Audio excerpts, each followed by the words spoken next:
Assalamualaikum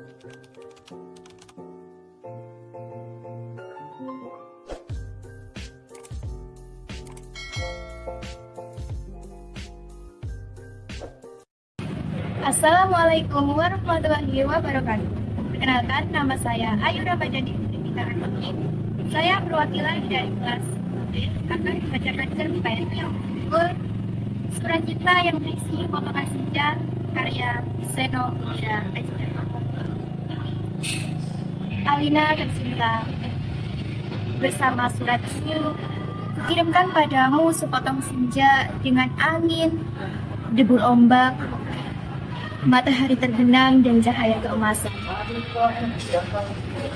Apakah kamu menerimanya dalam keadaan lengkap?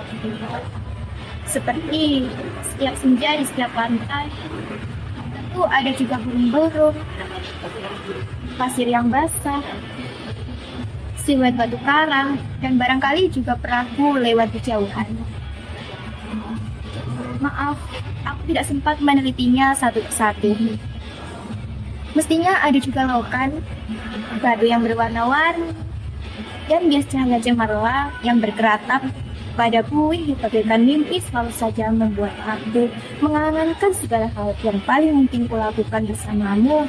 Meski aku tahu semua itu akan tetap tinggal sebagai kemungkinan yang entah kapan menjadi kenyataan.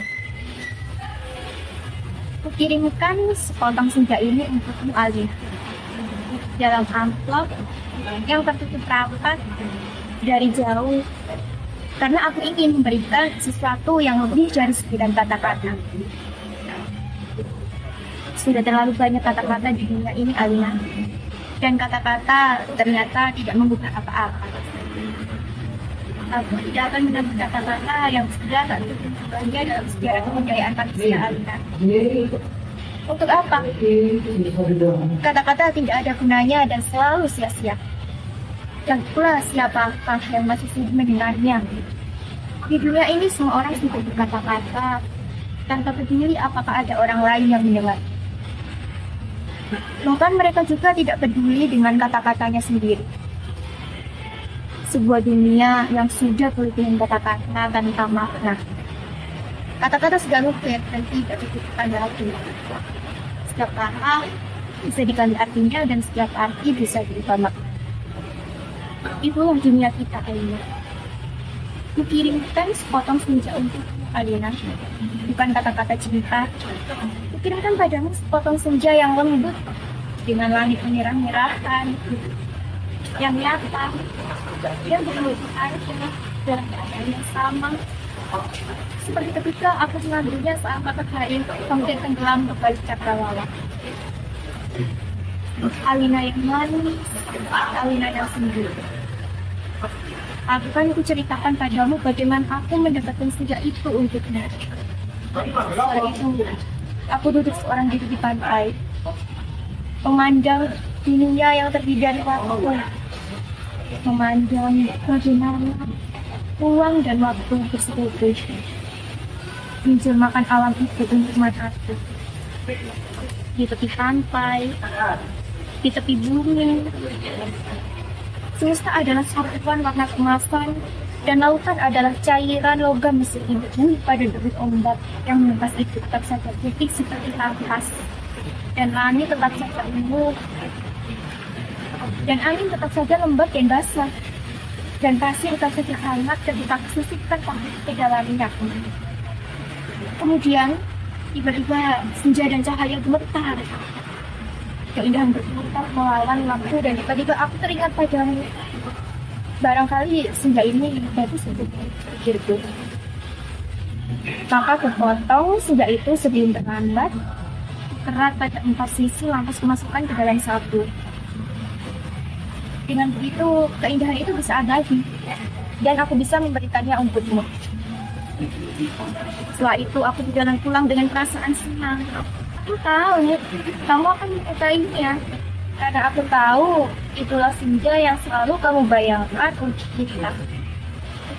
Aku tahu kamu selalu membayangkan hari libur yang panjang, jalanan yang jauh, dan barangkali sepasang semalas pada sepotong senja di sebuah pantai di mana kita akan bercakap-cakap sembari menyanyi langit, sambil berangan-angan, sambil bertanya-tanya, apakah semua ini memang benar-benar telah terjadi? Ini senja itu bisa kamu bawa kemana-mana.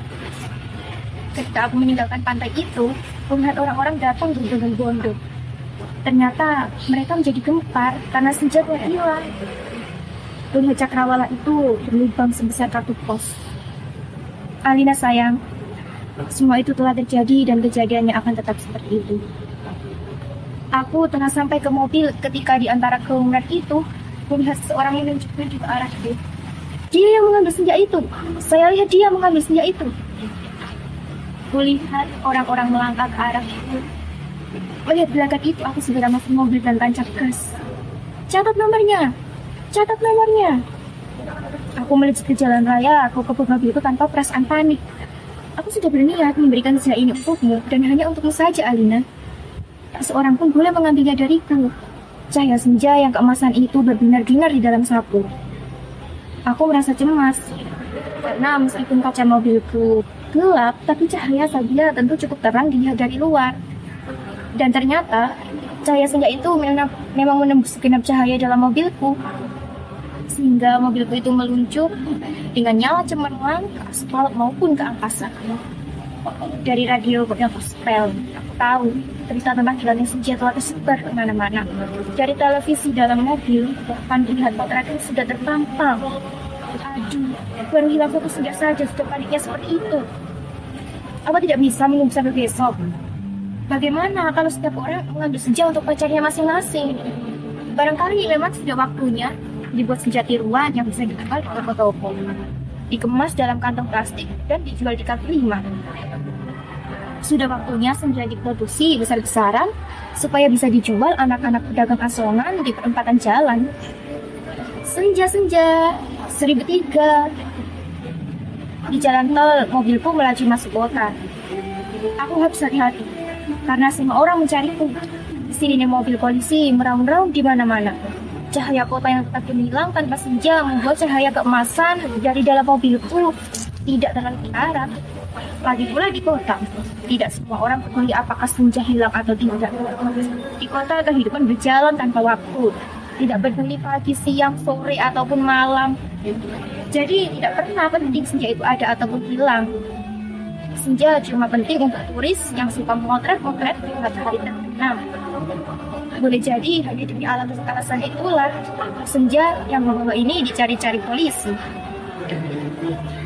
Sirine polisi mendekat dari belakang. Dengan pengeras suara polisi itu memberi peringatan. Pengemudi mobil Porsche abu-abu metalik nomor SG1965A harap berhenti. Itu polisi. Anda ditahan karena dituduh telah membawa senja. Meskipun tak ada aturan yang melarangnya, tapi berdasarkan aku tidak sedih mendengarnya lebih lama lagi. Jadi kulibas dia sampai terpental keluar dari pagar jalan. Dekatnya gas dan menyelip-nyelip dengan lincah di jalanan. Dalam waktu singkat, kota sudah penuh raungan sirine polisi. Terjadi kejar-kejaran yang seru, tapi aku lebih tahu seluk-beluk kota. Jalanan dengan cahaya yang bermain warna, gang-gang gelap yang tak pernah tercatat dalam buku alamat, lorong-lorong rahasia yang hanya diperuntukkan bagi orang-orang di bawah tanah. Satu mobil terlempar di jalan raya, satu mobil lain tersisa di sebuah kampung. Dan satu mobil lagi terguling-guling menabrak truk dan menghadap ke atas terbakar. Masih ada dua polisi bersepeda motor yang mengejar. Ini soal kecil. Mereka tak pernah bisa mendahuluku. Dan setelah kejar-kejaran beberapa lama, mereka kehabisan bensin dan kendaraannya cuma bisa mengadu-ngadu. Minyak sudah dalam satu bagianku, mas untuk angin berdesir, kami disemburat pun, debut ombak melimpas ke pantau. Hanya padamu lah senja ini berserakan Alina. Tapi Alina, polisi ternyata tidak sekonyol yang disangka. Di segenap sudut kota, mereka telah siap siaga. Bukan, aku tidak bisa membeli makanan untuk mengisi perutku. Bahkan di langit tanpa senja, helikopter mereka menyorotkan lampu di setiap celah gedung yang bertingkat. Aku tersudut dan akhirnya nyaris tertangkap. Kalau saja tidak ada gorong-gorong yang terbuka, mobil itu sudah tinggal ketika memasuki daerah perut itu. Aku berlari di antara gudang, rumah tua, yang sangat malam, terjatuh di atas sampah, merayapi tangga-tangga rel, sampai seorang gelandangan menuntunku ke suatu tempat yang tak akan pernah kulupakan dalam hidupku. Masuklah, katanya penagih. Di situ kamu aman. Ia menunjuk gorong-gorong yang terbuka itu. Ada tikus keluar dari sana, baunya bajingan besi. Aku tengok ke bawah, melihat kelelawar bergantungan. Aku ragu-ragu. Namun deru helikopter dengan lampu sorotnya yang mencari-cari itu melenjarkan aku. Masuklah, kamu tidak punya pilihan lain. Dari gelandangan itu mendorongku dan aku tidak menjadi. Oh, buskunya bukan main. Gorong-gorong itu segera tertutup dan dengan gelandangan yang merebut diri dan sedang. Lampu sorot helikopter menyisir gorong-gorong. Tapi tak cukup untuk melihat beberapa senja dalam rangkaku. Cahayanya yang merah emas-emasan membuat aku bisa melihat dalam kegelapan. Aku melangkah dalam gorong-gorong yang rupanya jadi itu. Musibahkan kelelawar bergantungan yang entah mati. Itu. Lihat cahaya putih di ujung gorong-gorong, air busuk malah setinggi lutut. Namun lebih ke dalam makin surut. Tempat yang kering, melihat anak-anak gelandangan. Mereka berserakan duduk menghadap dekat mata yang tidak mengajarkan kebahagiaan. Akhirnya jalan terus melangkah mereka dan coba bertahan. Betapa bukti itu lebih baik daripada aku menyerahkan setiap hari. Di ujung tempat cahaya putih itu ada tangga menurut bawah. Aku ikuti tangga ini. Cahaya semakin terang dan semakin benderang. Astaga, kamu boleh tidak percaya, Alina, tapi kamu akan terus membacanya. Tangga itu menuju ke mulut sebuah gua. Dan tahukah kamu ketika aku keluar dari gua itu, aku ada di mana? Di tempat persis sama dengan tempat di mana aku mengambil senja untuk mengalihkan sebuah pantai dengan sebuah dengan senja yang dalam. Tetap angin dan tak lupa cahaya keemasan dan berseru pada mega-mega yang berarah bagaikan aliran mimpi. Cuma saja tidak ada lubang sebesar kartu pos. Jadi meskipun masih sama, tapi bukan tempat yang sama. Aku berjalan ke tepi pantai, tenggelam dalam gemburan alam yang perawan. Nyium tentu saja matahari, dasar lautan yang bening dengan lidah ombak yang bersih, krisis-krisis. Tak ada porridge, tak ada barbecue, tak ada maya. Semua itu memang tidak perlu. Senja yang bergetar melawan takdir membiaskan cahaya keemasan ke tepi selesai. Aku sering malu sendiri melihat semua itu. Alina, apakah semua itu mungkin diterjemahkan dalam bahasa? Sambil duduk di tepi pantai, aku berpikir-pikir, untuk apakah semua ini kalau tidak ada yang menyaksikannya? Setelah berjalan ke sana kemari, aku tahu kalau dunia dalam kondisi ini kosong melompong. Tak ada manusia, tak ada tikus, apalagi dinosaurus. Hanya bumi yang terletak, tapi ia seperti bukan bumi yang bertelur dan membuat sarang. Ia hanya burung yang dihadirkan sebagai inspirasi saja. Ia hanya burung bertepak dan bertepak terus ke sana. Aku tak habis pikir alam seperti ini dibuat untuk apa? Untuk apa senja yang bisa membuat seorang itu jatuh? Jika tak ada seekor dinosaurus pun menikmatinya, sementara di atas sana orang-orang ribut kehilangan senja.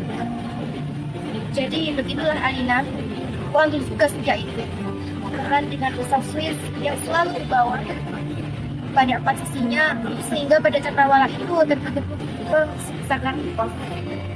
Dengan dua senja di satu mili dan kanan, aku melangkah pulang. Ini berhenti beredar di belakangku, menjadi kegelapan yang basah dan bacin. Aku mendaki tangga kembali ke gorong-gorong gunung yang berhasil. Sampai di atas, setelah melewati gelap bunga, harapan pemandangan berlamaran, dan air sedikit berubah, kulihat polisi-polisi dan kota sudah berhenti. Gelandangan yang menolakku sedang hilang di bawah, di tiang listrik, yang menyusap sopot. Aku berjalan mencari mobilku. Masih dipakai. Nampaknya bahkan baru saja dicuri. Sambil mengingat kisah, segera aku kebut mobil ke pantai. Dengan dua sendiri satu kiri dan kanan, lengkap dengan matahari, laut, pantai, dan cahaya kemasan masing-masing. Bagiku bagai memancarkan cahaya ilahi. Sepanjang jalan layang, sepanjang jalan tol, ke kancah ke kanan gedung. Alina kekasihku, pacar wanita. Kamu masih tidak tahu apa yang terjadi kemudian. Pasang senja dari gorong-gorong pada lubang sebesar matros itu dan ternyata pas. Lantas, kejadian sendiri masuk ini untuk matros. Aku ingin mendapatkan apa yang aku lihat pertama kali. Senja dalam arti yang sebenarnya, bukan semacam senja yang ada di gorong-gorong itu. Ini gorong-gorong itu betul-betul gelap adanya. Pada masa yang akan datang, orang-orang cerita banyak. Kenapa gorong-gorong menjadi gelap? Mereka akan bisa bahwa sebenarnya ada alam lain di bawah gorong-gorong dengan matahari dari permukaannya sendiri. Namun semua itu tiada lagi karena seorang makna bisanya itu dan sejarah lain jatuh. Orang-orang tua juga akan bercerita bahwa senja yang asli yang telah dipotong dan diberikan oleh seseorang kepada mereka. Alina yang manis, paling manis, dan akan selalu manis. Terimalah sepotong senja itu hanya untuk dari seseorang membahagiakanmu. Awas, hati-hati dengan lautan dan matahari. Salah-salah jika airnya membakar langit. Kalau tumpah, airnya bisa membanjiri permukaan bumi. Dengan ini, kirimkan pula kerinduan kepadamu dengan cium, peluk, dan bisikan terhangat dari sebuah tempat yang paling sunyi. Terima kasih. Wassalamualaikum warahmatullahi wabarakatuh.